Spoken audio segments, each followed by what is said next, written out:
Hala, totoo ba ito? Tatay ni Dara bibilhan ni Kalingap Rob ng tricycle. Bago ko ipagpatuloy ang maiksing reaction video na ito, hiling ko lang na patapusin ang panonood nito para malaman ang nilalaman nito, at kung bago ka pa lang sa munting channel na ito, paki-subscribe para lagi kang updated sa video ng mga Kalingap. At pakisuportahan natin ang ama ng Kalingap na si Val Santos, matubang Ate Edna Vlog at si Kalingap Rob. Isang mapagpalang araw sa inyong lahat mga Kalingap, at shoutout nga pala sa patuloy na sumusuporta sa aking YouTube channel, lalong-lalo na sa mga viewers natin na walang sawang nanonood at sumusuporta sa ating munting channel.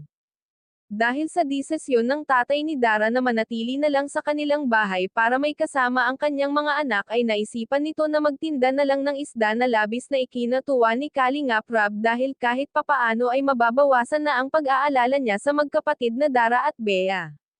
May isang viewers na nagkomento na sana daw ay mabilhan ang tatay ni Dara ng tricycle para hindi na ito maglakad sa pagtinda ng isda, kumbaga isasakay niya ang isda sa tricycle habang inaalok sa tao. Dahil napakabigat ng isda kung ito ay kanyang bibit-bitin. Ito ay suggest lang naman ng ilan natin mga viewers.